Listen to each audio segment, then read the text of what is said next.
Kapag daw bawal ay masarap gawin. Pero handa ka bang i-enjoy ang panandaliang sarap kung ang kapalit naman ay pangmatagalang pagsisisi? Dear Papa Dudut, minsan may parte sa buhay natin na gusto nating ibaon na lamang sa limot. Lalo na kapag hindi maganda ang dulot nito sa ating pakiramdam at alaala. Papa Dudut, itago niyo na lamang po ako sa pangalang Oscar. 37 years old na ako at nakatira dito sa Parañaque.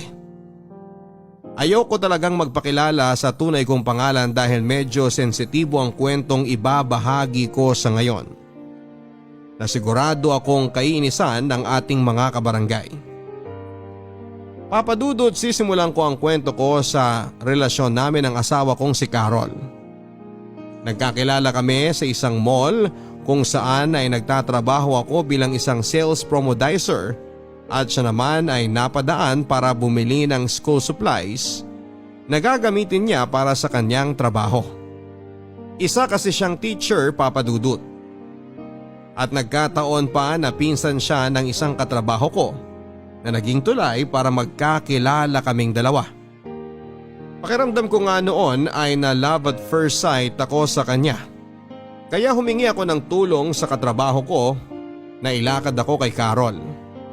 Binigay niya ang cellphone number ni Carol sa akin at nang unang beses na tinawagan ko siya at nagpakilala ako na si Oscar na katrabaho ng pinsan niya ay hindi niya naman ako sinungitan. Nagkakwentuhan kami at nagkasundo na muling magkita. Hanggang sa maging close na nga kaming dalawa at tuluyan nang nagkaroon ng relasyon. Papa Dudut, 3 taon na kaming magkarelasyon ni Carol nang mag-apply ako ng trabaho sa abroad.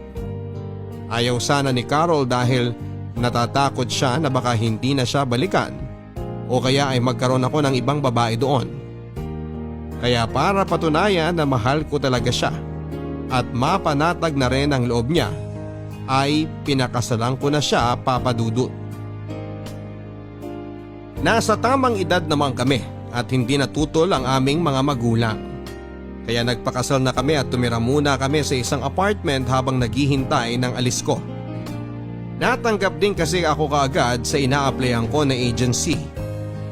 At may kalahating taon pa kaming nagsama bilang mag-asawa ni Carol bago ako tuluyang umalis papunta ng Middle East para magtrabaho bilang isang sales merchandiser.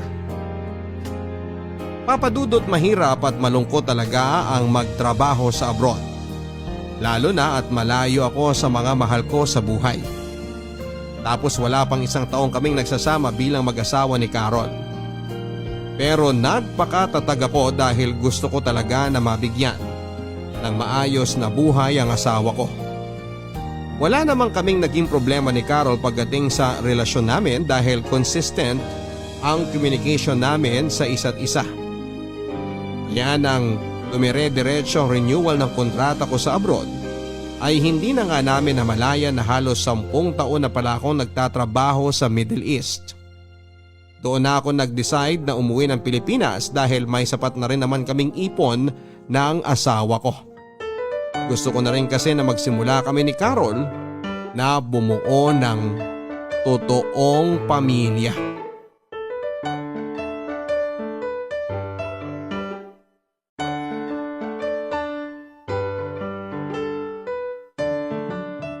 Grabe, Han. Nakakapagod talaga maglipat ng bahay, no? May ilang gamit pa nga tayong natira sa labas pero mamaya na siguro yon. Magpahinga na muna tayo sandali dito sa sala. Eto nagtimpla na ako ng juice at bumili na rin ako ng tinapay para sa merienda natin. Ayun, salamat Han. Sakto, dahil nagugutom na ako. Pero alam mo, tama ka sa sinabi mo. Nakakapagod talaga tong buong araw na paghakot natin ng mga gamit. Kung pwede lang talaga na yung dating bahay na lang natin mismo ang ilipat natin dito sa bago nating titiran. Para hindi na tayo maghakot ng gamit. Oo nga no, ang liit pa naman ng bahay na yon, kasyang-kasya yun dito sa bago nating bahay. Pero Han, alam mo, masaya talaga ako na magkasama na tayo ngayon. Ako rin naman sobra. Imagine, Dati nililigawan lang kita. Tapos nang maging mag-asawa na tayo, umalis naman kaagad ako at nagtrabaho sa malayo ng halos 10 taon. Ay, Han, salamat ha. Bakit ikaw ang magpapasalamat? Ikaw nga ang nagpundar ng halos lahat ng to. Yung sinusweldo ko nun sa pagtuturo halos napupunta lang sa pagmamasteral ko. Kaya pera mo halos lahat ang naging dahilan para mabili natin ang bahay na to. Pera nating dalawa. Kasi kung hindi ka naman pumayag na umalis ako para magtrabaho sa Middle East, hindi natin kaagad magagawa ang lahat ng to. Alam ko naman na ayaw din talaga ng mga magulang mo na umalis ako. Ikaw lang ang nag-convince sa kanila na pumayag. Kakakasal lang kasi natin noon tapos iiwan mo kagad ako. Magagalit talaga ang mga magulang ko sa'yo. Pero naiintindihan ka naman nila eh. Kaya nga salamat sa tiwala na ipinabaon at ibinigay mo sa akin. Lalo na sa mga plano ko na para sa ating dalawa. Tiwala na kahit kailan hindi mo sinira. Hindi kaya biro yung magkalayo tayo sa isa't isa sa napakahabang panahon. At hindi na ulit mangyayari yun. Hindi na ulit kita iiwanan. Talaga? Oo. Hindi na ako babalik sa Middle East. Sigurado ka? Pero anong gagawin mo dito sa Pilipinas? Alam ko namang hindi ka sanay na walang trabaho. May natira pang pera sa naipon natin, di ba? Oo, meron pa. Medyo malaki pa nga yun eh. Sinadya ko yun para sa van na bibilin ko. Plano ko na mag-drive ng van para sa mga bakasyonista. Para kahit paano, kumikita pa rin ako. Oo nga no. Ang galing talaga ng plano mo, Han. Pero hindi pa yun tapos. Dahil may gusto pa akong trabahuin ngayon. Ha? May iba ka pang plano? Ano pa yon? Bakit parang ang dami mo namang gustong gawin? Ang totoo, tatrabahuin ko na ring mabuti yung paggawa natin ng mga bata. Loko ka talaga, Han. Kumain ka na nga dyan at kukuha muna ako ng damit na pamalit mo. Basa na pala kasi ng pawis ang likod mo.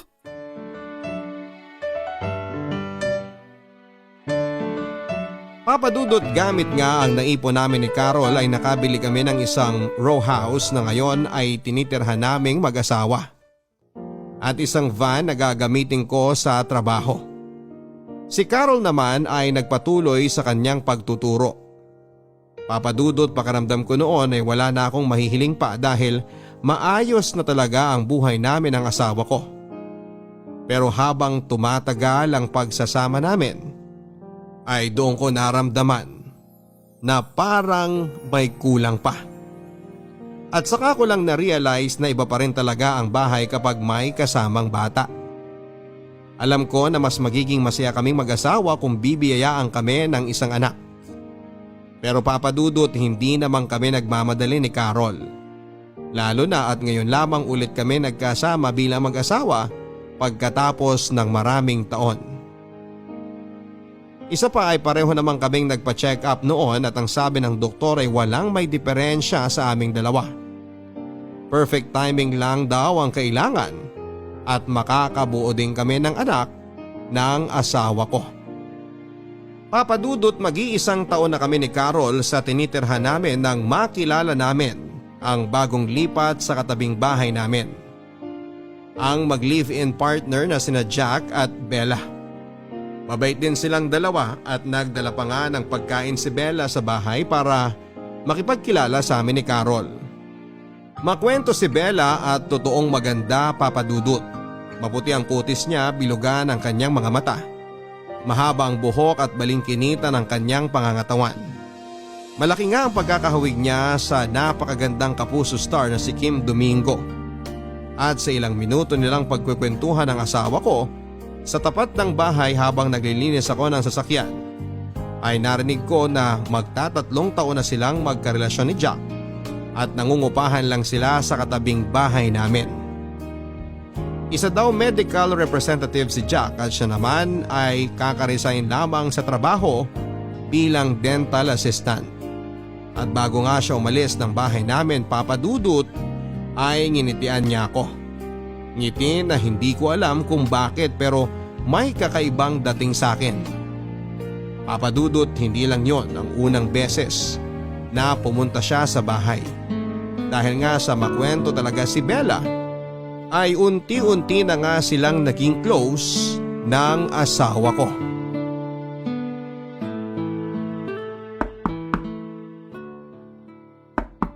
Sandali lang.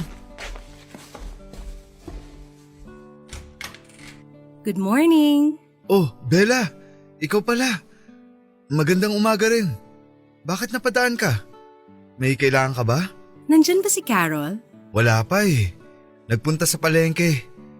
May usapan ba kayo na magkikita ngayon? Oo. Nabanggit niya kasi nung isang linggo na papahiramin niya ako ng mga romance pocketbook niya. Naiinip na kasi ako sa bahay eh. Ganun ba? Wala pa kasi siya eh, pero pauwi na rin yun. Kung gusto mo, bumalik ka na lang mamaya. Hindi ba ako pwedeng maghintay dyan sa loob? Pwede naman. Lika, pasok ka. Sure ka na okay lang? Baka nakakaabala ako sa ginagawa mo. Ayos lang.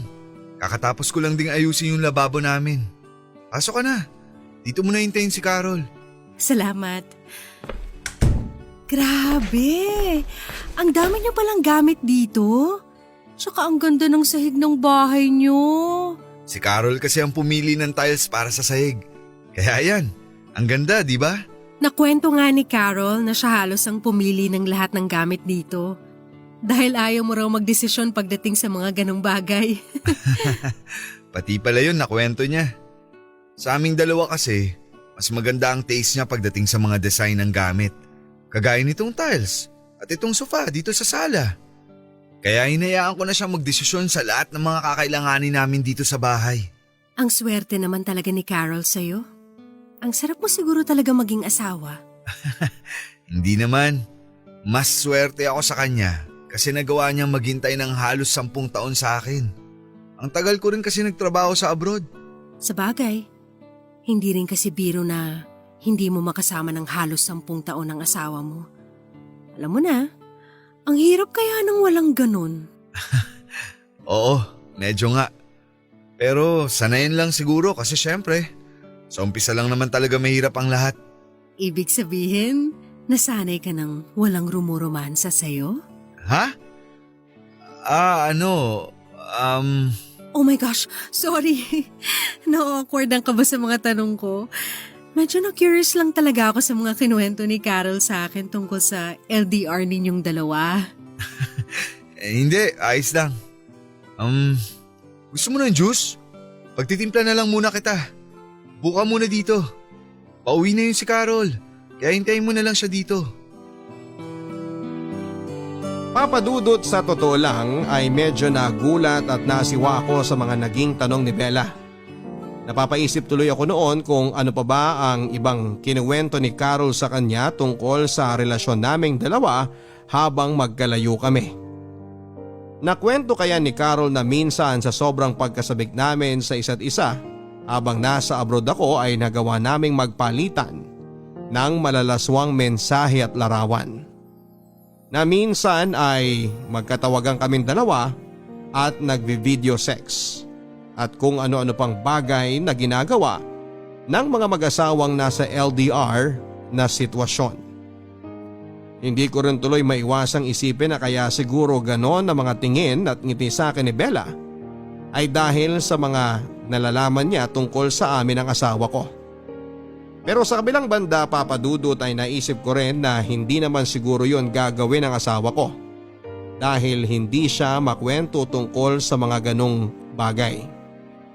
Kaya nga hindi ko alam kung bakit yon ang naisip ko na pwede nilang maging topic na pagkukwentuhan ni Bella. Dahil pwede naman nilang pag-usapan ang tungkol sa mga halaman ni Bella o kaya ay mga pocketbook ni Carol. At hindi ang tungkol sa mga malalaswang bagay na yon. Papadudot, nang makauwi na si Carol mula sa pamamalengke at maabutan niya si Bella sa bahay, ay hindi rin kaagad umalis si Bella kahit nakuha na niya ang mga pocketbook na kailangan niya. Pinagstay pa kasi siya ni Carol at sinabing sumabay na sa amin sa tanghalian. Hindi ko tuloy alam kung maaasiwa ba ako o mai-excite. Ang nakakatawa, Papadudot, ay natanong ko ang sarili ko kung bakit naman ako mai-excite kung makakasabay namin si Bella sa tanghalian. Oo, maganda siya at sobrang sexy ng katawan. Pero ayokong gumawa ng mga bagay na pwedeng ikasira ng relasyon namin ni Carol. Kaya pinangako ko sa sarili ko na hindi ko i-entertain kung anuman itong nagsisimula kong maramdaman sa tuwing makikita ko si Bella. Papadudot siguro ay masyado lang talagang malikot ang imagination ko. Kaya naiisip ko na parang inaakit ako ni Bella.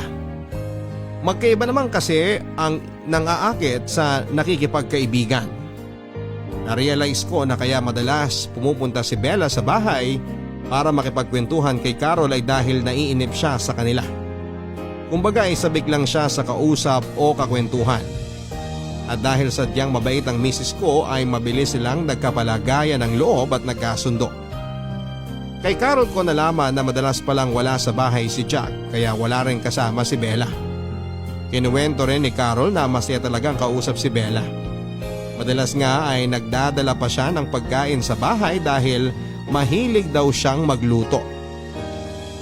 Kapag kasi na-assign sa malayong ospital si Jack, ay ilang araw din itong hindi nakakauwi.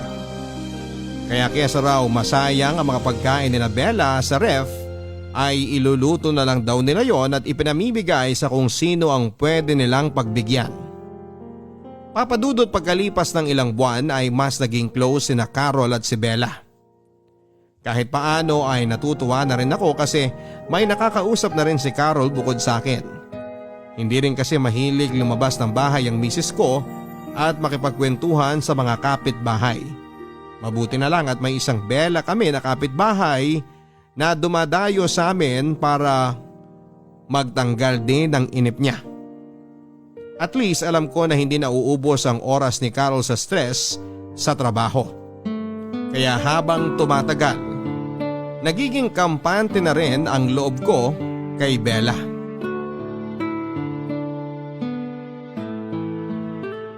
Sana gising na si Bella para matapos ko kaagad ayusin ang gripo sa banyo nila. Sandali lang. Ay, Oscar, ikaw pala. Bakit ang aga mong kumatok? Biniling kasi sa akin ni Carol kanina. Bago siya pumasok sa trabaho na puntahan daw kita ngayong umaga. Nag-text ka raw sa kanya na sira ang gripo niyo sa banyo. Kaya gusto mo sanang ipaayos sa akin. Ay, oo nga pala. Lika, pasok ka. Okay lang ba? Siyempre naman. Pasensya ka na kung nakatapis lang ako. Maliligo na sana ako pero ayun, sira nga yung gripo sa banyo namin. Maaga rin kasing umalis si Jack kanina kaya hindi ko na paayos. Halika, pasok ka na. Sigurado ka na okay lang ha? Oo nga, halika na. Nag-almusal ka na ba? Gusto mo magkape muna? Ayos lang ako. Tapos na ako magkape bago umalis ang asawa ko kanina. San pala ang banyo nyo? Yang pintong yan. Silipin ko na yung gripo ha. Okay, sige.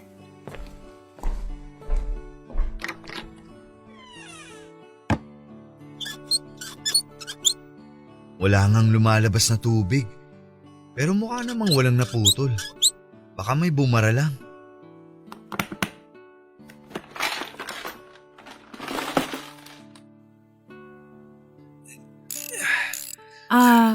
Oscar? Pasensya na pala kayo kagabi ha. Para saan? Wala ba kayong kahit anong narinig? Kagabi lang kasi ulit nakauwi dito si Jack. Kaya ayun, medyo maingay kami sa pag-aharutan namin. Wala naman kaming narinig ni Carol. Ganun ba?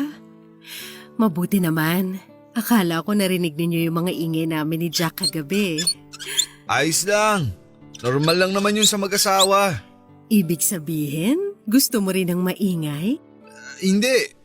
Ang ibig ko sabihin, Joke lang. Si Jack kasi madalas wala talagang pakialam sa mga kapitbahay namin. Ayos lang sa kanya kahit naririnig o nakikita ng ibang tao ang mga ginagawa namin. Ang weird, no? May ganung tao talaga.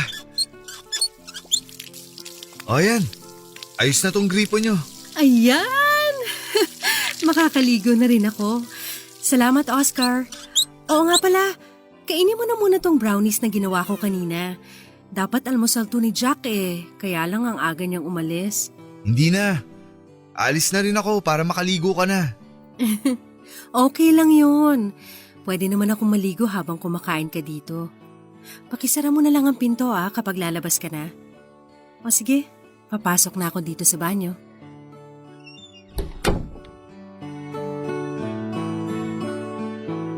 Papadudod sa tuwing uuwi nga si Jack ay medyo maingay ang paghaharutan nilang dalawa ni Bella.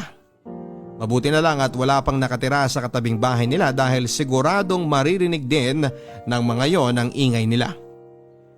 Yung mga ingay na nagsisimula sa tawanan, kilitian hanggang sa nauuwi na sa mga ungol. Hindi na nga namin napigilan ni Carol ang mapagkwentuhan ng tungkol sa bagay na yon. Pero syempre dahil mag-asawa kami, iniisip namin na normal na rin yon. Lalo na at madalas na wala si Jack sa bahay nila. Ganon din naman kasi kami ni Mrs. noong bagong uwi pa lang ako mula sa abroad. Ganon kami kasabik sa isa't isa kaya naiintindihan namin sila. Papadudod sa mahigit na 10 taon naming magkarelasyon ni Carol kasama na ang mga taon na hindi pa kami kasal ay never na akong na-attract sa ibang babae. Kahit pa nga noong nagtatrabaho ako sa abroad. Nagawa kong iwasan ang lahat ng tukso na lumalapit sa akin. Never akong gumawa ng kasalanan sa asawa ko. Ngayon lang. Ngayon lang talaga ako nagsisimulang ma-attract sa ibang babae, Papadudot. Hindi ko alam pero ang lakas talaga ng dating sa akin ni Bella. Minsan nga kapag naririnig ko ang paghaharutan nila ni Jack, hindi ko mapigilan ang sarili ko na ma-imagine kung anong itsura ni Bella habang ginagawa nila ang bagay na yon. Anong itsura niya kapag ako naman ang kasama niya. Papadudot, alam kong nagsisimula na akong magkaroon ng kasalanan. Pero sa loob-loob ko, pagpapantasya lang naman yon. At wala akong balak na totohanin dahil mahal ko ang asawa ko, mahal na mahal. Papadudot, akala ko ay madali lang layuan ng tukso. Lalo na kung mahal mo talaga ang asawa mo. Pero napatunayan ko na hindi pala talaga. Nagkaroon kasi ng seminar si Carol sa Batangas at 3 araw din siyang mawawala sa bahay. Sa unang gabi na wala siya, ay narinig ko na nagkaroon ng pagtatalo sa bahay ni Bella. May sigawan at basagan ng gamit hanggang sa nauwi sa padabog na paglabas ni Jack sa bahay nila.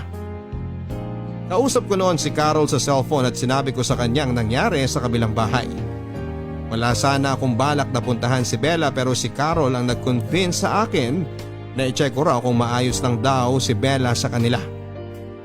Kaya nang hindi pa rin bumalik si Jack ay nag-decide na nga akong katukin ang bahay ni Bella. Naabutan ko siyang umiiyak habang umiinom ng alak. Pumasok na ako sa loob ng bahay nila at doon ko nalaman na nagtalo nga sina Jack at Bella. At sinabi daw nito na mag-cool off muna silang dalawa. Alam mo, hindi naman dating ganyan si Jack eh. Hindi madalas na mainitin ang ulo niya nung bago pa lang kami na magkarelasyon. Baka kasi nadadala niya lang dito sa bahay niyo ang init ng ulo niya mula sa trabaho. Baka stress lang siya. Mabuti sana kung ganun eh. Kaya lang hindi. Nandito na nga lang ako sa bahay. Kung sino-sino pang pinagseselosa niya, pati yung nagde-deliver dito ng tubig pinag-iisipan niya ng masama.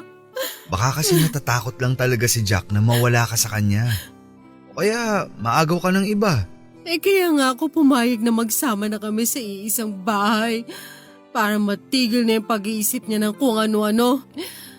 Binitawan ko na nga ang trabaho ko para sa kanya tapos ayaw pa rin niyang huminto sa pagsiselos niya. May lalaki talagang seloso. Lalo na kung napakaganda ng girlfriend nila. Talaga? Nagagandahan ka sa akin? Oo. Oo naman. Sino ba naman ang hindi magagandahan sa'yo? Ikaw yata ang lasing na sa ating dalawa eh. Hindi no. Nakakadalawang bote pa nga lang ako eh. Bakit nauutal ka habang kausap mo ko? Tapos namumula pa yung pisngi mo at hindi ka rin makatingin ng diretso sa akin. Ano? Hindi naman ako nauutal ah. Ayan ka na naman. Nauutal ka na naman, Oscar. Alam mo, swerte talaga ni Carol sa'yo. Kaya nga, inggit na inggit ako sa kanya eh. Kasi meron siyang asawa na gwapo na, sobrang sipag pang magtrabaho. Ano? Kung ano-ano namang napapansin mo? Masipag din namang magtrabaho si Jack. Kaya nga palagi siyang wala dito sa bahay niyo. Pero hindi naman siya kasing gwapo mo. At wala siyang kasing lakas ng sex appeal mo. Oscar, pwede bang humingi ng favor? Ano yun? Pwede bang hiramin kita kahit isang gabi lang mula sa asawa mo? Alam mo Bella, lasing ka na. Kung ano-ano na yung sinasabi mo. Mabuti pa siguro umuwi na lang. Bella, bakit mo ako inalikan? Oscar, isang gabi lang oh. Pagbigyan mo na ako. Sa totoo lang, matagal na kasi kitang gusto. Huwag ka mag-alala. Sigurado kung hindi uuwi si Jack, kaya solong-solo natin ang bahay na to. Bella, wag! Alam mo namang may asawa na ako, di ba? Wala naman siya dyan sa bahay niyo eh. Tigilan mo na nga ang paghalik sa akin. Teka, huwag mo ko hawakan dyan. Ano ka ba? Oscar, ngayong gabi lang, promise. Pero Bella, Hinding-hindi malalaman ng asawa mo o kahit na sino ang mangyayari sa ating dalawa. At sisiguraduhin ko rin na hinding-hindi mo makakalimutan ang gabi na to.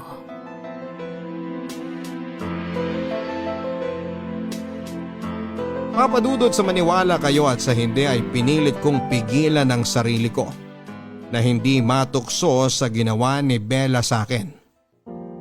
Pinilit kong kalasin ang mga yakap niya at iwasan ang mga halik niya sa labi ko. Nakailang iwas ako sa kanya pero dala na rin siguro ng alak ay tuluyan na akong bumigay sa ginawa niyang pangaakit sa akin. Hanggang sa pinagsaluhan na nga namin ang mainit na gabi sa loob ng bahay niya. Wala eh. Sa kanya na nanggaling na sobrang lakas daw ng sex appeal ko. Papadudot kaya kahit na alam niya na may asawa na ako ay hindi rin daw niya mapigilan ang sarili niya na magpapansin sa akin. Dahil matagal na raw talaga niya akong gusto kahit pa may sari-sarili kaming karelasyon. Papadudot yun na nga ang kauna-unahang pagkakataon na nagkasala ako sa asawa ko. At aaminin ko na sobrang nag-enjoy ako na kasama si Bella sa buong gabi. Hindi kasi ako makapaniwala na yung babaeng pinagpapantasyahan ko lang ay nagawa ko ng makuha sa wakas. Oo, mahal ko ang asawa ko. Mahal na mahal. Pero hindi naman natin minsan maiiwasan na magkagusto sa iba, hindi ba? Kumbaga sa ulam kahit gaano natin yon kapaborito, maghahanap at maghahanap pa rin tayo ng pangtanggal umay. At sa sitwasyon ko ngayon, si Bella ang naging appetizer ng buhay ko. Papadudot sa 3 araw na seminar ni Carol sa Batangas ay 3 araw din kaming gumawa ng kasalanan ni Bella. Nagkulong kami sa bahay nila buong maghapon at sinigurado ko na walang makakakita sa akin sa paglabas ko mula doon. Sinabi rin kasi ni Bella na may dala palang gamit si Jack nang umalis ito kaya sigurado daw siya na ilang araw din itong hindi uuwi. Kapag nagtatalo daw kasi silang dalawa ay palaging nagpapalipas ng init ng ulo sa ibang bahay si Jack. At kahit na hindi ako sigurado na hindi talaga uuwi si Jack sa mga araw na yon, ay nagpadala pa rin ako sa tukso.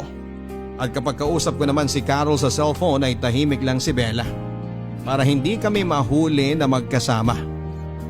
Kaya in-enjoy ko ang bawat araw na magkasalo kami sa kama ni Bella hanggang sa pareho ng nanlambot ang aming mga katawan sa pagod. Papadudot, nang makabalik na si Carol mula sa seminar ay doon ako sobrang inatake ng pagkakonsensya. Ilang beses kong tinanong ang sarili ko kung paano at bakit ko ba nagawa ang bagay na yon. Si Bella naman ay hindi rin muna pumunta sa bahay kagaya ng naging usapan namin kapag umuwi na si Carol. Papadudot sa sobrang guilty ko ay dinaang ko na lang ang lahat sa pag-aasikaso kay Carol.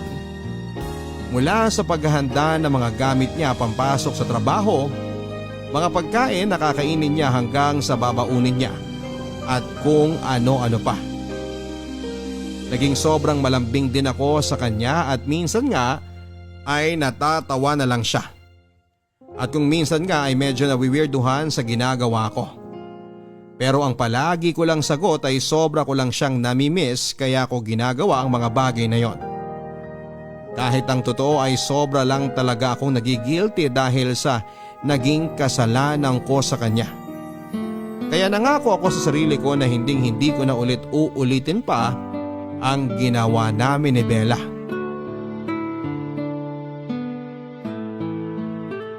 Han, eto yung baon mo para sa lunch mamaya. Baka makalimutan mo na naman to kagaya kahapon. Ay, salamat, Han. Hindi ko pala nalagay yan sa bag ko. Sabi ko na parang may kulang sa gamit ko eh. Nagiging makakalimutin na talaga ako. Teka, wala ka bang biyahe ngayon? Wala eh. Hindi mo na ako tumanggap ng biyahe buong linggo. Oh, bakit? Masama ba ang pakiramdam mo? May sakit ka ba? Han, okay lang ako at wala akong sakit. Gusto ko lang na dito muna ako sa bahay.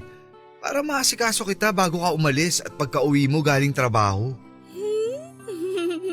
Ang sweet naman ng asawa ko. Ikaw ha, baka may ginagawa kang hindi ko alam kung ano. Wala. Ano naman ang gagawin ko na hindi mo dapat malaman? Hindi ko alam. Siguro kagaya ng ginawa mo dati nung sinurprise mo ako sa wedding anniversary natin. Nabigla ka na lang umuwi ng Pilipinas nang hindi mo sinasabi sa akin. At kinuntsaba mo pa talaga parents ko para sa surprise na yon. Oo nga. Naalala ko na. Ang galing mo pa naman magtago ng sikreto kaya hindi kita nahuli kaagad. O sige na, aalis na ako at baka malate pa ako sa trabaho ko. Bye, Han! Sige Han, ingat ka. I love you. I love you too. Bye! Liligpitin ko muna siguro tong pinagkainan namin. Tapos isusunod ko ng laban ng mga damit. Oh, may nakalimutan pa bang gamit si Carol?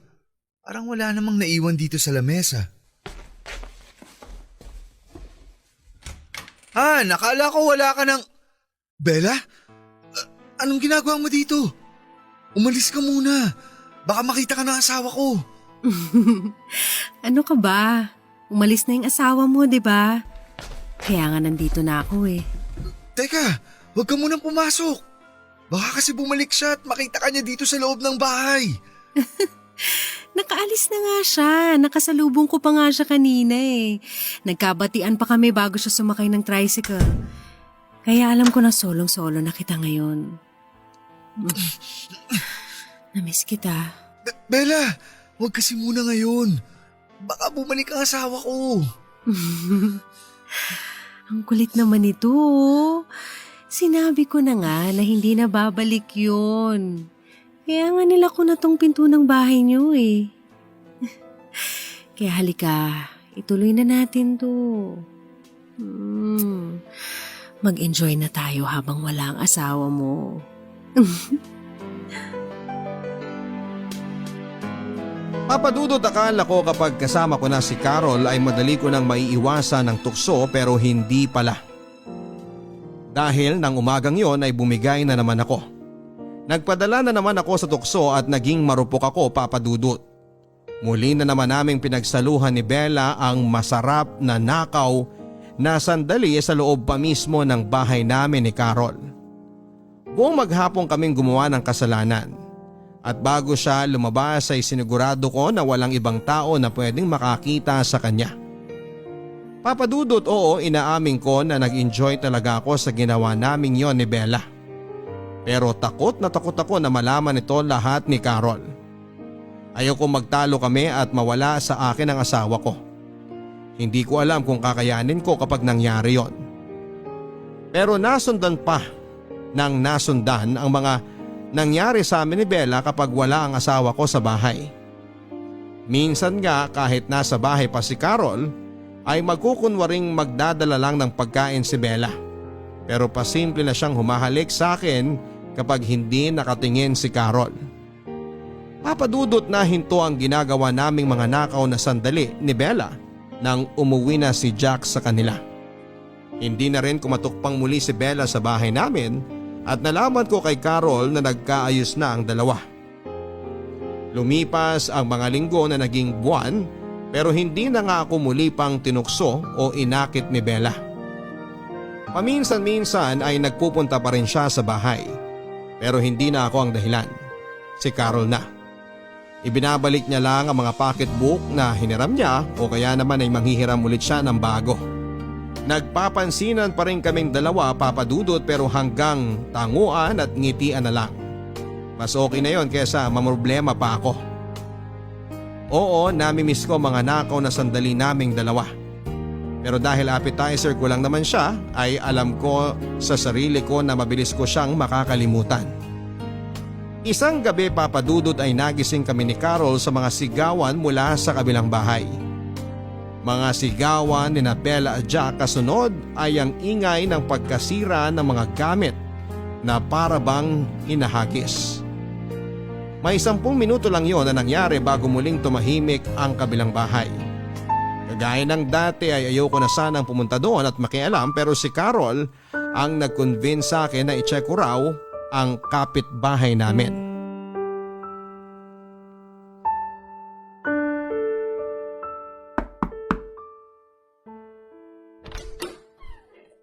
Ikaw pala, Oscar. Anong ginagawa mo dito? Narinig kasi namin ni Carol na nagsisigawan kayo ni Jack kanina. Nakarinig din kami ng mga nasira at nabasag na gamit. Gusto niya kasi check ko kung okay lang ba kayo. Nag-aalala kasi siya sa'yo. Nandiyan ba si Jack sa loob? Wala. Wala na naman siya. Umalis ulit siya ng bahay at hindi ko alam kung kailan na naman siya babalik. Nag-iwan na kasi siya ng panggastos ko dito eh. Kaya sigurado ko na ilang araw na naman siyang mawawala. Pero bakit kayo nagsisigawan kanina? Ayoko na sanang pumunta dito kasi alam ko na away niyong mag-partner yan. Pero kinulit kasi ako ni Carol na tingnan ko kung ayos ka lang ba. Ang bait talaga ng asawa mo, Oscar. Pero gusto mo talaga malaman ang dahilan? Kung ayaw mong sabihin, okay lang. Kasi ayoko rin naman na… Buntis ako. Ha? Anong sabi mo? Alam ko na malinaw mong narinig ang sinabi ko, Oscar. Kaya hindi ko na kailangang ulitin pa. Pero hindi naman ako yung di ba? Ano bang ibig mong sabihin na ano? Linawin mo nga.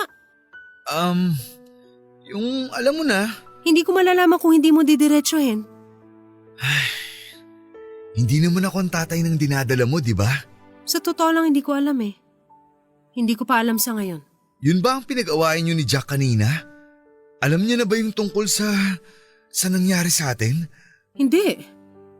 Wala akong sinabi na kahit na ano sa kanya tungkol sa atin. Ayoko kasi na mas lalong guluhin ang sitwasyon. Pero nang sabihin ko pa lang sa kanya na buntis ako, naggalit kaagad siya. Sumigaw at halos magwala. Ito nga oh. Marami kaming gamit na nasira. Gusto niya kasi na ipalaglag ko ang bata pero hindi ako pumayag. Ano? Bakit niya naman gustong gawin yun? Hindi niya ba naisip na napakalaking kasalanan ang gusto niyang mangyari? Ewan ko. Kesyo wala pa raw sa plano niyang bumuo ng pamilya. Pero binahay niya na ako. At kung hindi ko raw ipapalaglag ang bata, ihiwalayan niya na raw ako ng tuluyan. Anong plano mo ngayon?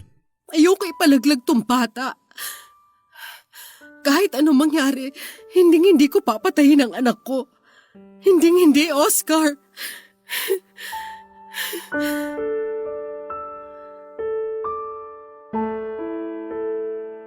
Papadudot, pagkatapos naming mag-usap ni Bella ay naging sobrang magulo rin ang isipan ko. Pero syempre hindi ko yon pinakita sa asawa ko. Nang tanungin niya ako kung ano raw ba ang nangyari sa bahay ni Bella, ay sinabi ko sa kanya na away mag-asawa lang ang dahilan ng kanilang mga sigawan. Wala akong binanggit sa gustong mangyari ni Jack o sa ipinagbubuntis ni Bella. Papadudot, may bahagi ng sarili ko na kinakabahan. Kahit na hindi sinabi ng diretsyo ni Bella, ay alam ko na malaki ang posibilidad na ako ang tatay ng batang ipinagbubuntis niya. Mahigit 3 buwan na rin kasi ang nakakalipas mula ng huling beses na may mangyari sa aming dalawa. At yon ang mas ikinababahala ko. Ngayon pa lang Papa Dudut ay hindi ko na alam kung ano ba ang dapat kong gawin kung sakaling magkatotoo ang hinala ko. Paano nga kung nabuntis ko si Bella? Dapat ko bang ipaalam sa asawa ko? Pero anong magiging plano ni Bella kapag napatunayan niya na ako ang tatay ng baby niya? Ipapaako niya kaya sa akin ang bata? Handa naman ako sa responsibilidad Papa Dudut pero hindi ako handa na iwanan ng asawa ko kapag nagkataon. Ayokong mawala sa akin si Carol. Kaya Papa Dudut hindi ko pa man nakukumpirma ang katotohanan. Natatakot na ako kaagad na kamuhian ako ng asawa ko. Papa Dudut, ilang araw pa ang lumipas pero hindi ko napansin na umuwi si Jack sa bahay nila. Si Bella naman ay hindi na rin pumupunta sa bahay namin kahit para makipagkwentuhan lang kay Carol. Hindi ko tuloy maiwasan ang mag-alala sa kanya dahil palaging sarado ang bahay nila. Ayoko naman na ako ang kumatok doon para kumustahin siya dahil pilit ko na ngang inilalayo ang sarili ko mula sa kanya. Gusto ko na kasing kalimutan talaga kung ano man ang namagitan sa aming dalawa. Ang sabi naman ni Carol Papa Dudut ay nagkaka-text naman daw sila ni Bella at ayos lang daw ito. Pinag-iisipan na rin daw nito na umuwi ng probinsya. Ako naman ang napaisip Papa Dudut kung sakali na anak ko nga ang dinadala ni Bella tapos ay uuwi siya ng probinsya nila. May chance pa kaya na makita at makilala ko ang anak ko. Papa Dudut, ayoko sanang isipin ang possibility na anak ko talaga ang dinadala ni Bella. Pero hindi ko mapigilan ang sarili ko. Yun din kasi ang matagal na naming gusto ni Carol, ang magkaroon ng sariling anak. Pero hindi ko naman na-imagine na darating ako sa point na sa ibang babae pa pala ako magkakaanak.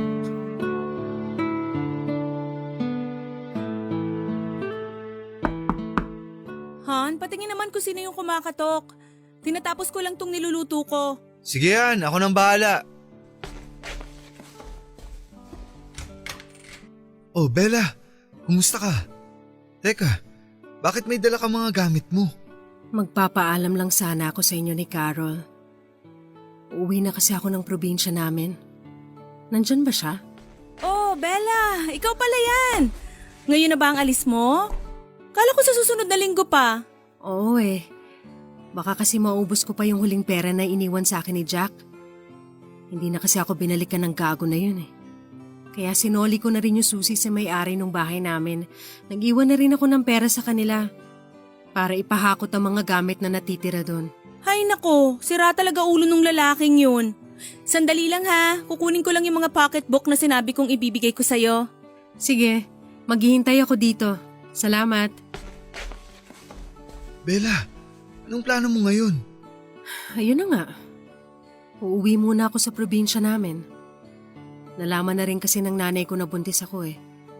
At sila ang nag-convince sa akin na umuwi na lang muna dahil alam nga nila na hindi ako gustong panagutan ni Jack. Pero sigurado ka ba na si Jack talaga ang tatay ng dinadala mo? Importante pa ba yun? Oo, dahil kung sakali man ako ang tatay, handa ako na makakuha ng responsibilidad eh. Oscar, mabait si Carol. At ayoko na maging dahilan para pati kayo magkagulo. Ayoko masira ang relasyon ninyong dalawa. Ang ibig mong sabihin, ako nga ang tatay ng dinadala mo? Oo. Dahil nalaman ko na magtatatlong buwan na pala akong buntis. At alam nating dalawa na ikaw ang huling lalaking nakasama ko bago ang 3 buwan na yon. Gusto mo bang pag-usapan muna natin to bago ka umalis? Hindi na. Okay na ako. Kagaya ng sabi ko, Oscar, mabait ang asawa mo. At ayokong guluhin ang relasyon ninyong dalawa. Huwag kang mag-alala. Ito na yung huling beses na magkikita tayo.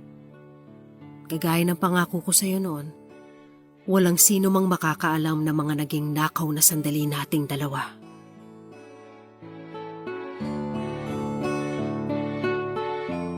Papa Dudut, gustong gusto ko nang pigilan si Bella sa pag-alis niya at pag-uwi ng probinsya. Gusto ko rin sanang kunin ang address niya pero pinigilan ko na lang ang sarili ko.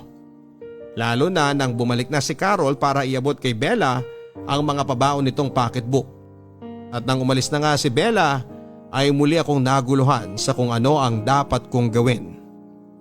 Dapat ko na nga bang talagang kalimutan si Bella at ang magiging anak ko sa kanya? O dapat ko nang panagutan ang naging bunga ng nakaw na sandali naming dalawa? Pero paano naman si Carol? Ayoko magalit sa akin ang asawa ko. Ayokong mawala siya sa akin. At sigurado ako na hindi niya ako mapapatawad kapag nalaman niya ang katotohanan. Papadudot kahit gulo pa rin ang isip ko at nararamdaman ko ay hindi ko yon pinahalata kay Carol. Siguro tama lang ang naging desisyon ni Bella na paglayo mula sa amin. Para na rin sa ikakatahimik naming lahat, lalo na ng relasyon namin ni Carol. Kaya muli kong pinangako sa sarili ko na yun na ang huling beses na iisipin ko si Bella. At gagawin ko ang lahat para makabawi sa asawa ko.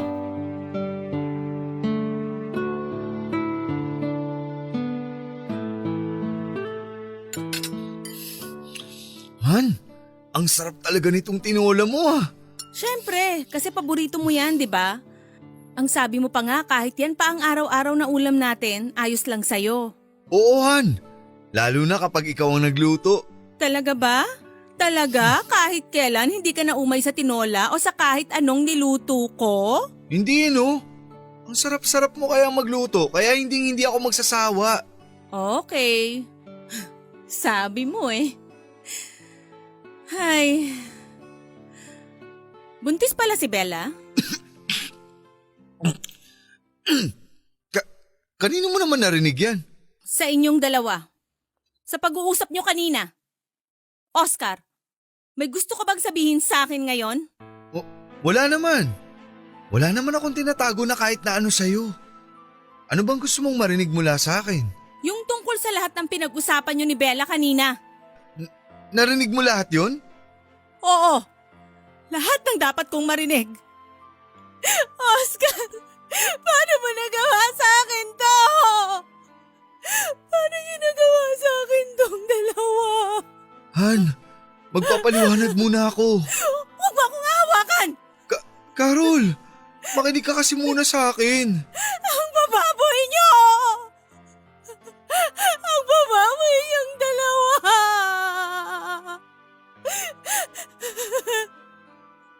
Alam mo mabuti na nga lang at napigilan ko ang sarili ko kanina habang kausap ko si Bella. Mabuti na lang naawa ako sa kanya at sa batang dinadala niya kaya hindi ko siya kinaladkad. Ang higpit pa nga ng yakap ko sa kanya eh. Ang tamis pa ng ngiti ko sa kanya. Kahit na ang totoo, gustong-gusto ko na kayong saksakin pareho! Carol, sorry talaga. Hindi ko naman ginusto to. Hindi ko sinasadya na magkasala sa'yo. Natukso lang ako. Gago ka pala talaga eh! Natukso ka pa sa ibang babae kahit magkasama tayo sa isang bahay! Paano ka ba niya tinukso? Nagumot ba siya dyan sa labas ng bahay natin? Ginagawa ba niya sa'yo yung mga bagay na ayaw kong gawin dahil hindi ko kaya? Saan ba ako nagkulang? Sabihin mo!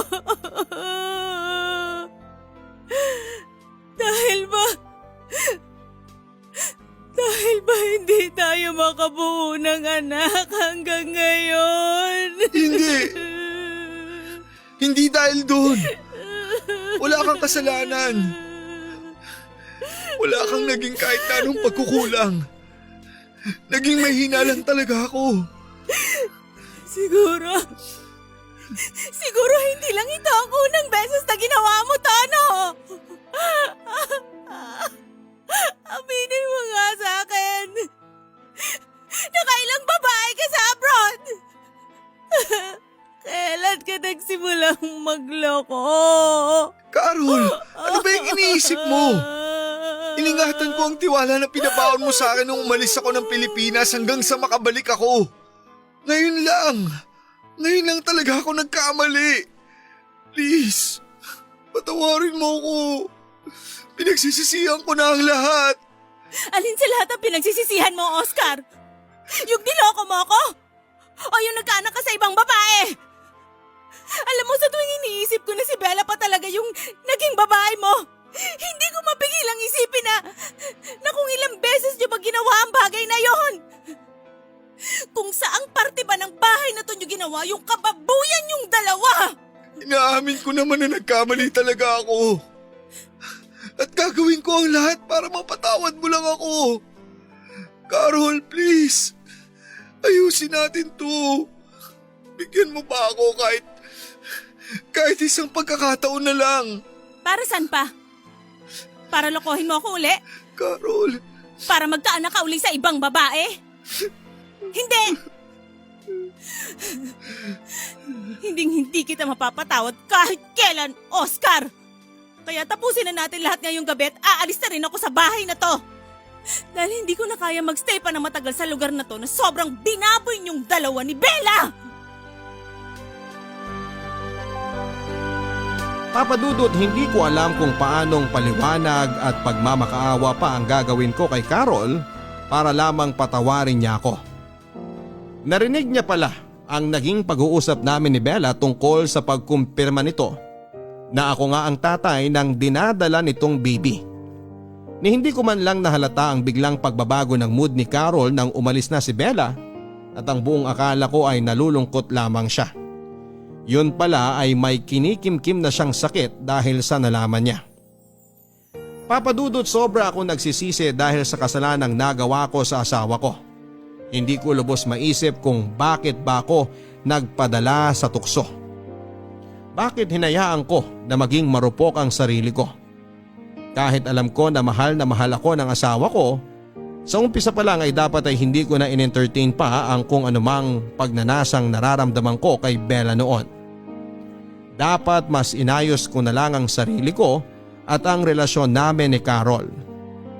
Para hindi na lumalim pa ang kung anumang nararamdaman ko para kay Bella. At kung hindi rin ako kaagad natalo ng tukso, siguro ay nagawa ko pa sanang layuan si Bella at iwasan ang nakaw na sandaling inoffer niya sa akin. Papa Dudut, wala na po ako naging balita pa tungkol kay Bella dahil kagaya ng sinabi niya bago siya umalis ay puputulin niya ang lahat ng pwedeng maging communication namin. Patatahimikin niya ang buhay ko. Akala ko talaga noon ay matatahimik na kami pare-pareho sa pag-alis niya. Pero hindi pa rin pala dahil nawala na ang asawa ko sa akin. Nawala pa ang chance na makilala ko ang magiging anak ko. Papa Dudut, halos mag-iisang taon na kaming hindi magkasama ni Carol sa bahay pero hanggang ngayon ay patuloy pa rin ako sa panunuyo sa asawa ko. Pinangako ko kasi sa sarili ko na hindi ako titigil hanggat hindi niya ako napapatawad. Ako naman kasi talaga ang punot dulo ng pagkasira ng relasyon naming dalawa. Kaya bakit ako susuko? Aminado ako na nagkamali talaga ako. Naging marupok at naging makasalanan. Pero pinagsisisihan ko na talaga ang lahat ng yon, Papa Dudut, at gagawin ko rin ang lahat para muli akong mapatawad ni Carol at magkaayos kaming mag-asawa. Papa Dudut, dito ko na rin po tinatapos ang sulat ko na ito. At sana kahit na anong lapit ng tukso, kung mahal natin ang asawa at pamilya natin, gawin natin ang lahat para maging matatag ang relasyon natin sa kanila.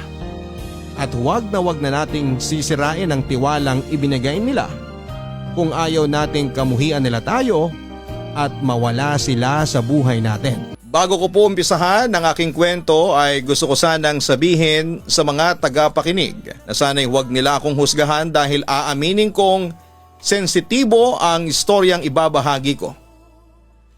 Papa Dudut, tawagin niyo na lamang po ako sa pangalang Esang. Kasama ko sa istoryang ito si Francis, ang aking kaisa-isang minamahal. Nagsimula ang pag-ibigan namin noong 16 anyos pa lamang ako at nakatira pa noon sa Bicol. Mas matanda po siya sa akin ng 6 na taon. Nung una po ay naging magkaibigan kami ni Francis at palagi po siyang nasa tindahan namin para bumili. Hindi po nagtagal ay naging malapit po kami sa isa't isa.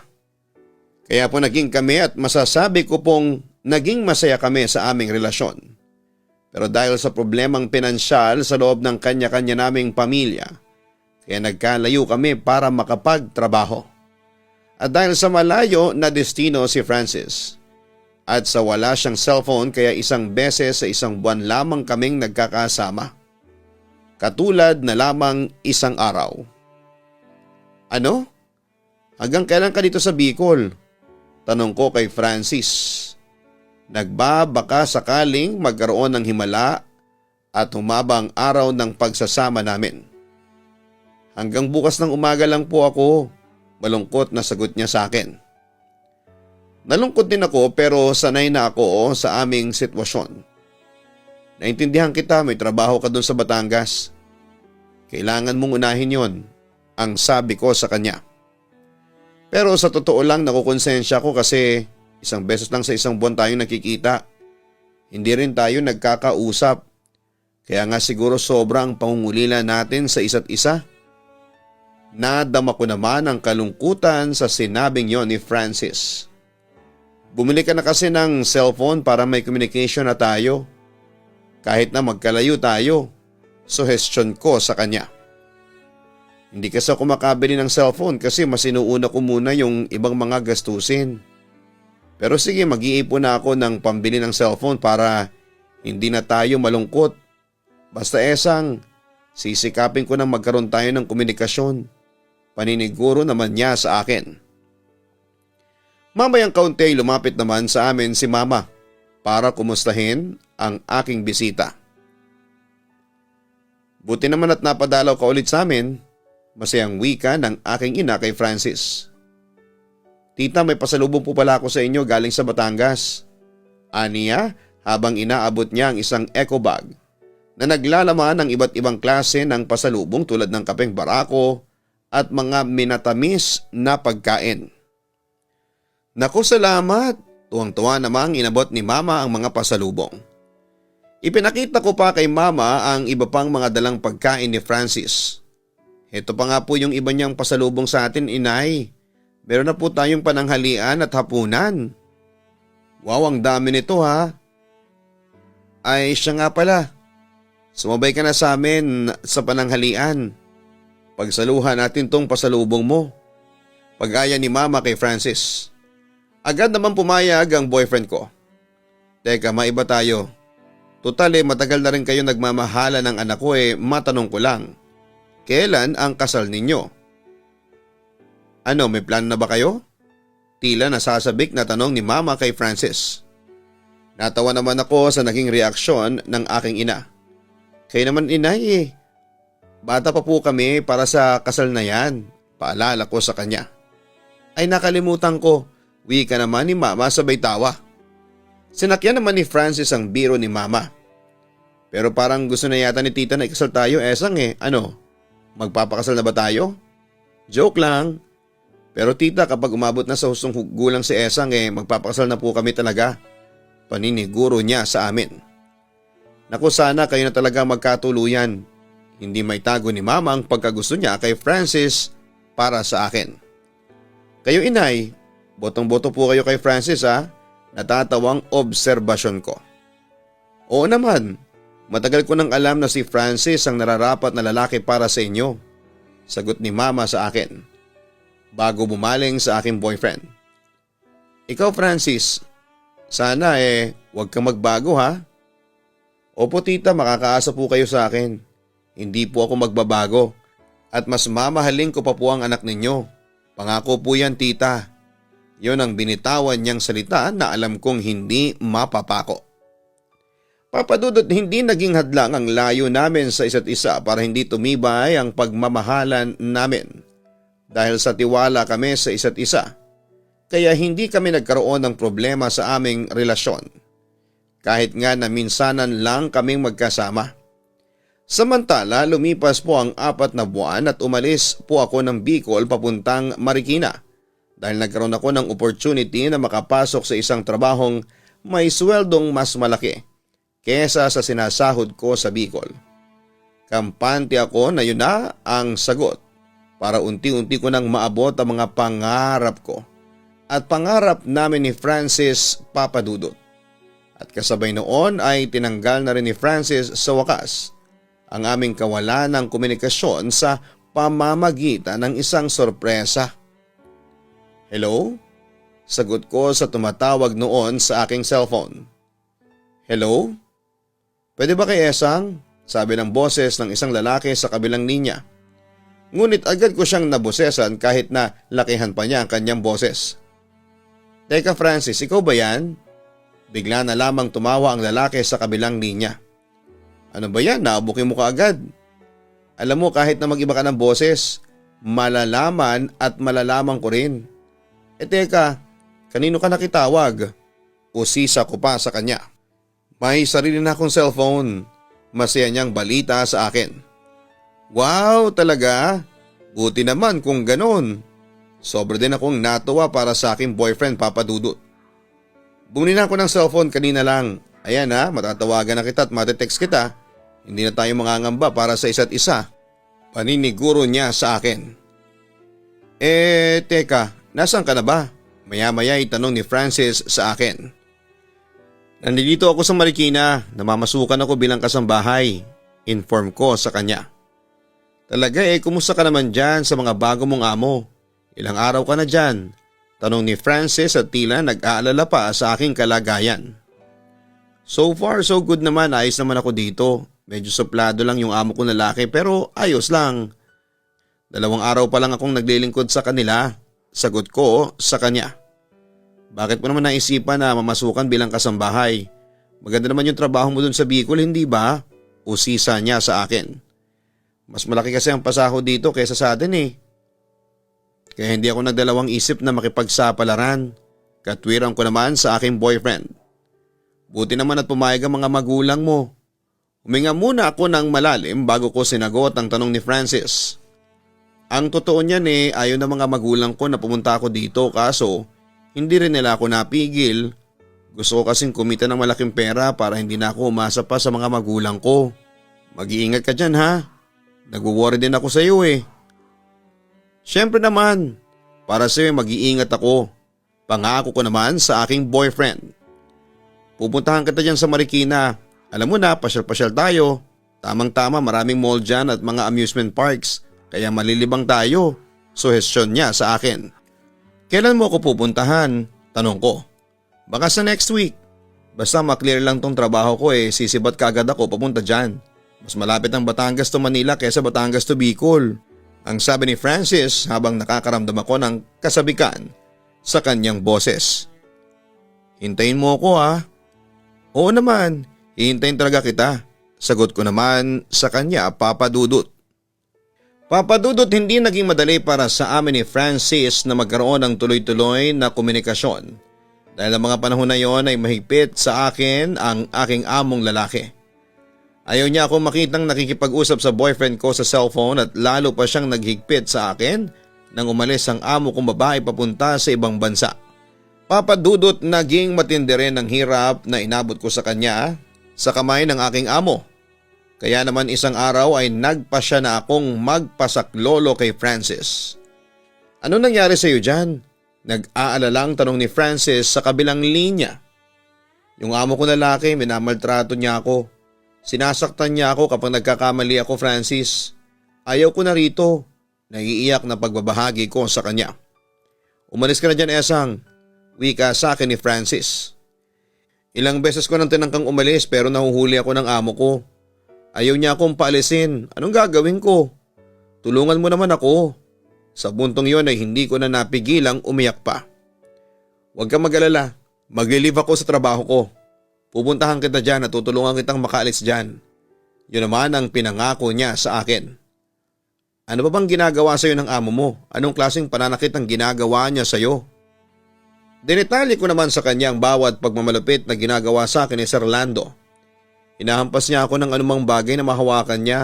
Sinasampal, kinukurot, minsan hindi pa ako pinapakain. Gusto mo magsumbong na ako sa mga pulis? Tanong niya sa akin. Wag Francis, baka lalong lumala ang sitwasyon. Ikaw na lang ang magligtas sa akin dito. Kinakabahan kong sagot sa kanya. Esang, wag ka nang umiyak, okay? Lakasan mo ang loob mo. Magdasal ka din sa Diyos. Hindi ka niya pababayaan. Yun ang pampalakas ng loob niya sa akin. Samantala nung araw ding yon ay nalaman ng amo ko na tinawagan ako ng aking boyfriend. Kaya muli na naman siyang nagmalupit sa akin. Hinampas at ginulpi niya ako. Inambaan pa niya ako ng baril at tinakot na isang bala lang daw ang boyfriend ko. Siyempre sobra akong natakot hindi lang para kay Francis kundi para na rin sa kaligtasan ko. Sa kabilang banda hindi natuloy ang balak ni Francis na pagpunta sa bahay ng amo ko dahil sa pakiusap ko na huwag na siyang pumunta. Labis na tumutol si Francis sa kagustuhan kong manatili na lamang sa bahay ng amo ko.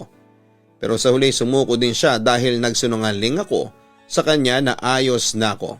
At hindi na ako sinasaktan ng amo ko dahil umuwi na ang amo kong babae. Ngunit ang totoo, hindi pa rin umuwi noon ang amo kong babae kaya walang nagtatanggol sa akin laban sa mapang-abusong si Sir Lando. At yun nga papadudot naging possessive ang amo ko sa akin. At dahil sa mapagmatyag na mga mata ng amo ko, ay unti-unting nanamlay ang komunikasyon namin ni Francis. Hanggang sa magkalabuan kami ng boyfriend ko, papadudot. Hindi ko alam kung papaano ako makakatakas sa impyernong pinasok ko.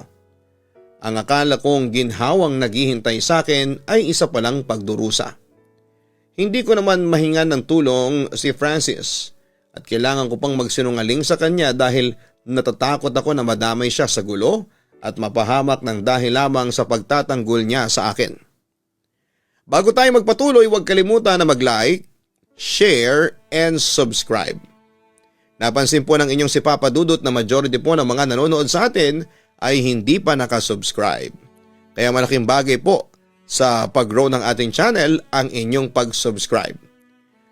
Panatiliin din na maayos ang ating mga komento at huwag po tayong mambubuli ng mga sender natin. Automatic block and deleted po ang mga pasaway sa ating pagpapatuloy. Punong-puno ng pagbabanta sa akin ng amo kong si Lando na kapag nakipagkita o nakipag-usap ako sa phone kay Francis ay papatayin daw niya kami ng boyfriend ko. Sobrang takot ang nararamdaman ko noon kaya nagpa siya na akong tumakas, papadudot. Kaso ay madalas ay nabibigo ako dahil nahuhuli ako ng amo ko kapag nagtatangka akong tumakas. Doon ay mas tumindi pa ang pananakot niya sa akin. At isa na roon ang pagsasabi niya sa akin ng mga maiitim niyang balak laban kay Francis. Kapag umalis ako, kaya nag-decide na lamang akong wag nang tumakas para hindi na madamay pa ang boyfriend ko. Samantala para tuluyan na akong hindi makapagsumbong ay kinuha ng amo ko ang aking cellphone at sinira yon sa harapan ko.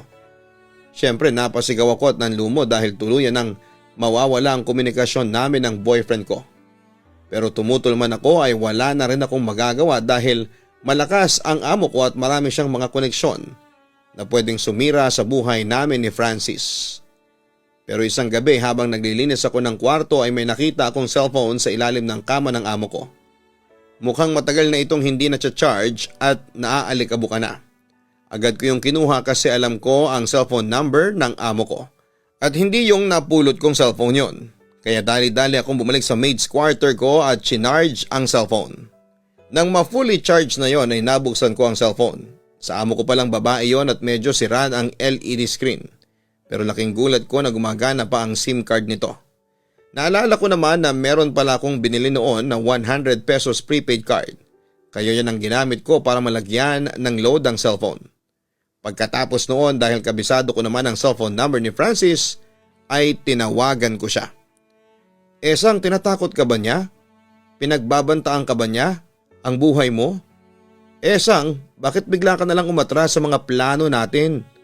Huwag kang matakot sa kanya, nandito naman ako, ipagtatanggol kita. Nag-aalalang wika ni Francis sa akin. Hindi Francis, ayos na kami. At saka hindi niya ako tinatakot, pagsisinungaling ko. Sinusubukan ko maging casual ang boses para hindi mahalata ng boyfriend ko na nagsisinungaling ako. Hindi ako naniniwala. Malakas ang kutob kong nagsisinungaling ka. Diretsa niya ang sabi sa akin. Huwag ka na mag-alala sa akin, okay? Wala kang dapat na ipag-alala kasi okay lang ako. Kunwari ay assurance ko sa kanya. Sobra kitang namiss, Esang. Ang tagal na nating hindi nagkikita, malungkot niyang wika sa akin. Kumusta ka naman sa Batangas? Tanong ko na lamang sa kanya. Agad namang sumagot ang boyfriend ko. Okay naman ako sa trabaho ko kaso hindi ako mapakali kasi sobra akong nag-aalala sa'yo. Nga pala, may tinext ako sa'yo. Huwag ka nang mag-text dun sa cellphone ko. Bigla kong sabi sa kanya. Bakit? Nagtatakang tanong niya sa akin.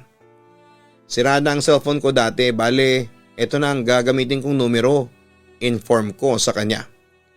Esang sigurado ka bang ayaw mo nang umalis dyan sa amo mo? Muli niyang tanong sa akin. Alam kong sobra na siyang nag-aalala sa akin pero hindi siya makapagsumbong sa mga pulis dahil na rin sa pakiusap ko. Natatakot kasi ako na balikan siya ni Sir Lando. Oo, tipid ko namang sagot sa boyfriend ko. Kung ganun hindi na kita mapipilit ha. Pero palagi kang mag-iingat. At saka huwag kang matakot na sabihin sa akin yung totoo. Kung minamaltrato ka ng amo mo, sabihin mo kaagad sa akin. Esang ipagtatanggol kita. Ipaglalaban kita sa mga taong umaapi sa'yo. Esang ayaw ko nakikita kang umiiyak, nalulungkot at nagdurusa. Kaya pakiusap, sabihin mo na sa akin kung pinagmamalupitan ka ulit ng amo mo. Para makastigo ko. Pakiusap niya sa akin. Sige Francis, sa susunod. Ang sabi ko na lamang sa kanya kahit na wala sa isipan ko ang magsumbong. Papadudot yun na ang huli naming pagkikita ni Francis sa kadahilan ng mas tumindi ang pananakot sa akin ni Lando at madalas na nakakatikim na ako ng harassment. Sa paglipas nga ng isang buwan pagkatapos ng huli naming pagkikita ni Francis ay isang malagim na insidente ang nangyari sa akin. Natutulog na ako noon, ang hindi ko alam ay palihim na binuksan ni Sir Lando ang aking kwarto. Huli na nang magising ako. Nakapatong na sa akin ang amo ko at sinusubukan na niya akong halayin. Papadudod sinubukan kong pumalag pero sadyang malakas ang amo ko. Sinasaktan niya ako at hinahalikan. Pilit niyang ipinasok ang pagkalalaki niya sa aking pagkababae. Napasigaw ako noon sa sobrang sakit ng ginawa niya sa akin. Papadudot walang awa akong ginahasa ni Lando. Pagkatapos ng pangyayaring yon ay nadumihan na ako, nadumihan ang pagkababae ko. At dahil sa trauma ay madalas na umiiyak ako at palaging nawawala sa sarili. Hindi ko na magawang magsumbong kay Francis dahil natatakot ako na buweltahan ako ni Lando. Desidido kasi ang amo kong lalaki na patayin si Francis oras na makialam ito sa akin. At dahil sa mahal ko si Francis at gusto ko siyang mailigtas sa kamay ng demonyong si Lando, ay napilitan na lamang akong magsinungaling sa kanya. May sasabihin ako sa iyo. Panimula ko kay Francis nang muli kaming mag-usap sa cellphone. Ano ba yun? Nag-alala niyang tanong sa akin. Nagpatuloy naman ako. Hindi ko alam kung paano ko sasabihin sa iyo to pero Francis, sorry. Naiiyak kong wika sa kanya. Sorry? Bakit ka humingi ng sorry sa akin? Halata sa boses niyang sobra siyang nag-aalala para sa akin. Patawarin mo ko pero gusto ko nang makipaghiwalay sa iyo. Kunwari sabi ko sa kanya pero papadudot, hindi yun talagang intensyon ko. Gusto ko kasing hiwalayan siya para iligtas siya sa pagbabantang ginagawa ni Lando sa kanya. Pero bakit Esang? Sabihin mo naman sa akin kung bakit bigla-bigla na lang gusto mong makipaghiwalay sa akin. Noon ay nag-aalalang tanong niya sa akin. Hindi matanggap ni Francis na gusto ko nang makipaghiwalay sa kanya noon. To the point na nag-hysterical na siya. Hindi na kita mahal. Muli ay nagsinungaling ako sa kanya para protektahan siya sa panganib. Hindi ako naniniwala Esang. Huwag mo kong lokohin please. Pakiusap niya sa akin. Nagsasabi ako ng totoo. Hindi na kita mahal. Labag man sa kalooban ko pero kailangan kong sabihin ang kasinungalingang yon kay Francis papadudot. Tila nasasaktan naman ang boyfriend ko sa biglaan kong pakikipaghiwalay sa kanya. Bakit mo ba ginagawa sa akin to ha? Meron bang nananakot sa iyo? Ano, tinatakot ka ba ng amo mo? Walang kinalaman ng amo ko sa desisyon ko. Deny ko. Hindi ako naniniwala, Esang. Malakas ang kutob ko na may kinalaman siya kaya kaganyan. Ano, sabihin mo naman sa akin. Sabihin mo sa akin ang totoo. Demand ni Francis sa akin. Hindi naman ako kumibo noon at sa halip ay napahagulhol lamang ako sa sobrang sakit na nararamdaman ko sa aking puso. Hindi ba? Sinabi ko sa iyo na magsasabi ka lang ng totoo sa akin? Esang, huwag kang matakot na magsumbong sa akin kasi kaya naman kitang ipagtanggol. Ipagtatanggol kita sa mga taong nang aapi sa iyo. Ano, Esang? Hysterical na wika ni Francis. Ngunit mas tinindihan ko pa ang pagsisinungaling sa kanya. Meron akong naging boyfriend dito sa Marikina. Bukod sa iyo, kaya niloko kita. Naging two-timer ako. Nakukonsensya na ako kaya heto, nagdesisyon na akong sabihin sa iyo ang totoo. Hindi ako naniniwala, nagsisinungaling ka lang. Ayaw maniwala talaga ni Francis at ramdam kong alam niya ang kalagayan ko. Totoo nga ang sinasabi ko. Siya ang mahal ko at tinanggap ko na ang alok niyang kasal sa akin. Dagdag na pagsisinungaling ko. Sorry, ang sabi ko pa sa kanya. Bakit mo naman ginawa sa akin to? Ano bang pagkukulang ko sa iyo ha? Ano? Garalgal na tanong niya sa akin. Samantala'y humagulhol na lamang ako noon. Wala kang maisagot sa akin kasi nagsisinungaling ka. Naimbento mo lang ang lahat ng yan. Obserbasyon niya. Tama na, Francis. Ayaw ko na. Huwag mo nang pahirapan pa ang sitwasyon. Irespeto mo na lang kung ano ang desisyon ko. Kiit ko na lamang sa kanya. Hindi ko matatanggap na makipaghiwalay ka sa akin ng walang dahilan, Esang. Alam ko na may ibang dahilan ka kaya mo to ginagawa. Alam kong marami kang sinesekreto sa akin, ang sabi pa ni Francis. Habang sinusubukang magpakatatag. Kung yan ang gusto mo, susundin ko. Pero sana hindi ka magsisi sa gagawin mo. Pagtatapos niya sa usapan namin. Uulitin ko, Papa Dudut. Hindi totoo ang lahat ng sinabi kong yon kay Francis dahil deep inside ay mahal na mahal ko siya. Nakipaghiwalay ako sa kanya dahil natatakot akong madamay si Francis sa impyernong naranasan ko. Pero may pagkakataong gusto kong ulit lapitan si Francis at humingi ng sorry. Kaso nga lang, Papa Dudut, may takot pa rin ang puso ko hanggang ngayon dahil hindi pa rin ako nakakaalis sa impyernong binigay sa akin ni Lando. Hindi ko alam ang gagawin ko, Papa Dudut, wala akong mahinga ng tulong. Paano ko makakaalis sa impyernong ito at maibalik si Francis sa buhay ko? Umaasa ako sa inyong tugon. Hanggang dito na lamang ang sulat ko, Papa Dudut, at sana'y mabigyan ninyo ito ng pagkakataon na ma-upload sa Papa Dudut Stories. Ang tanging nagpapasaya sa akin kapag nagkakaroon ako ng pagkakataon na makinig. Muli, God bless and more power sa inyong lahat. Lubos na nagpapasalamat, Esang. Napaka-unfortunate na nangyari sa iyong storya, Esang, at labis kaming nag-aalala ngayon para sa kaligtasan mo. Huwag mong pairalin ang takot at matuto kang lumaban. Kung nasa iyo ang mga cellphone ng among babae ay mag-load ka at gamitin mo itong opportunity na to para humingi ng tulong. Una mong tawagan si Francis at sabihin mo na humingi siya ng tulong sa otoridad para mailigtas ka. Kung gusto mo pang makalaya dyan sa mapang-abuso mong amo ay huwag kang magpasindak sa kanya. Alalahanin mo na sinira na niya ang iyong buhay at huwag mo nang hayaan na tuluyan niyang mawarak ang iyong buong pagkatao. Kung nakikinig ka man ngayon, Esang, ay sundin mo ang payo namin sa iyo, magpakatatag ka at gamitin mo na lamang ang isipan mo para makawala sa impyernong kinakasadlakan mo sa ngayon.